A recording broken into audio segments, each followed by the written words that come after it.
in history,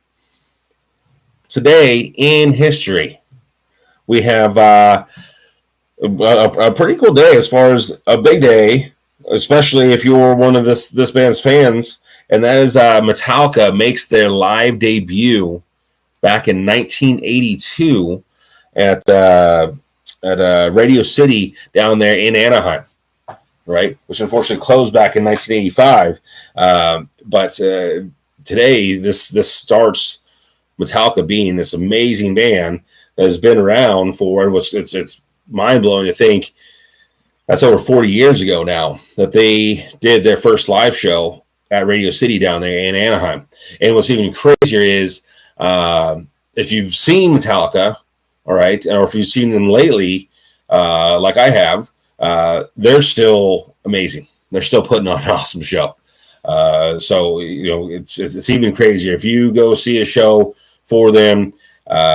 You still got Lars hitting the double bass, still got Kurt and Robert run around, just shredding it, and you still got James sounding so good, down picking like a madman. It's fantastic to see. The crowd's going nuts. They still got the fire going, the explosions, the light shows. They look and sound like they have, I don't know, maybe from 1982, but I saw them the first time in 95, '97, something like that there. And what was cool about that was actually at the Bridge School benefit in Mountain View that Neil Young puts on every year. And if you don't know much about the Bridge School benefit shows, Neil Young has been putting this on for quite a while now, and it's an all acoustic show.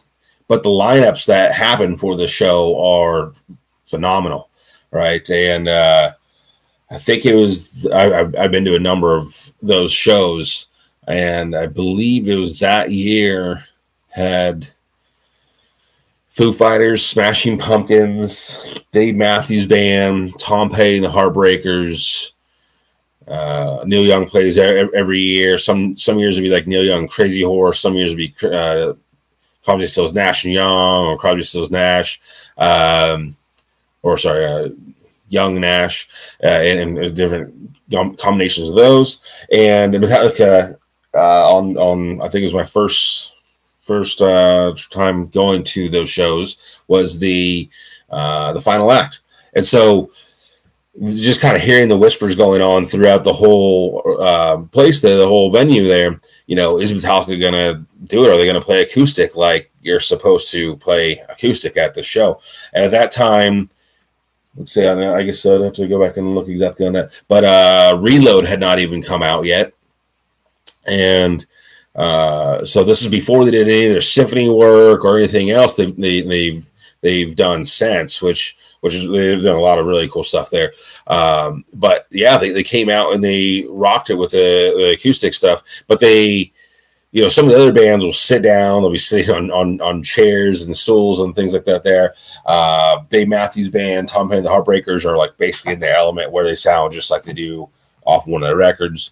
And Metallica was able to have like a variation of basically how they play, where they sounded still so good, so much like a metal band like Metallica. So it wasn't like the stripped down, soft acoustic version of them. It was just them playing with acoustic instruments, and they sounded amazing. Anyways, that was the first time that I saw them. So that was a cool time seeing them there. I've seen them a number of different times since then. And if you get a chance to go see them, whether it be next week, next month, later on this summer, go see them, and you'll thoroughly enjoy it. And it's just crazy to think of again that their first show was over 40 years ago today down there in Anaheim. Awesome band. Well, that's great. And for my second thing that I wanted to throw out there for today in history was today was the first day the first home run from Hammer and Hank Aaron, right, in an exhibition game, right, versus the Boston Red Sox when he was on the Milwaukee Braves back in 1954. So he was actually making his debut, Hank Aaron was, for the Milwaukee Braves in this exhibition game, and he ends up homering in this debut. And that is essentially his number one, his first home run, not official home run towards the record books or anything like that, because it was an exhibition game. But still, today was him coming up, making his debut and hitting a home run in that game. And if you don't know, Hank Aaron ends up obviously breaking the record held by Babe Ruth of 714 home runs. Ends up getting to 755, where that record stood until, well, maybe according to some people, it's still standing, right? But that record still stood until Barry Bonds broke that record back in 2007 and extended it to 762, which is where the official mark is at in Major League Baseball is 762 for the home run record in Major League Baseball. And we'll go really too far into the whole asterisk thing and home run records and official and all that kind of stuff here today. But that's 762 for Barry Bonds, and Hank Aaron ended up hitting 755 of those things, right? Just amazing that started today in 1954. What was also interesting looking into this here and looking into some of the dates and sorry, not the dates, but the stats as far as these Major League Baseball players is seeing these home run numbers that some of these batters hit and kind of doing some comparing as well. Obviously, you can never compare. I mean, some people try to, but it's hard to compare different eras versus different players. They're different eras, right? So there's the live ball era, there's dead ball era. Trying to compare Babe Ruth to Barry Bonds or something like that, and say, well, Babe Ruth didn't play against any players from the Negro League. He didn't play against Shohei Ohtani coming over from Japan. He didn't play against Pedro Martinez coming up here for the Dominican Republic. All these kind of things there. But you can't hold that against Babe Ruth. He played against who he had in front of him at the time.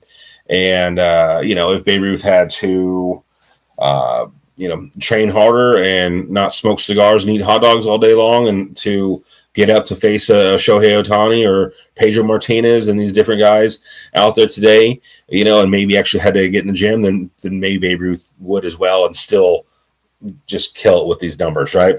But I thought this was interesting to see that Babe Ruth had 2,000 at-bats less than Barry Bonds did, right?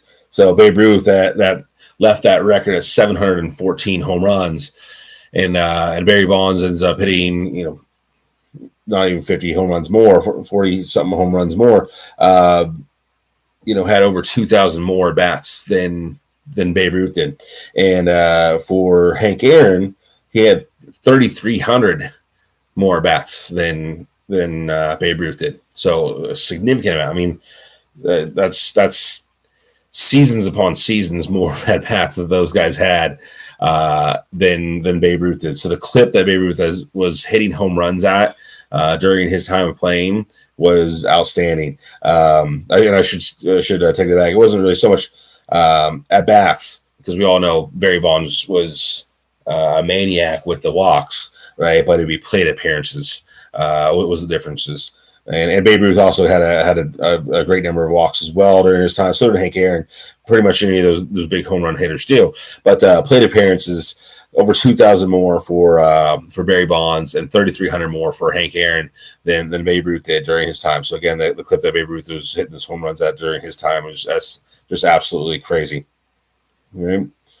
And that, everybody, will conclude our Today in History.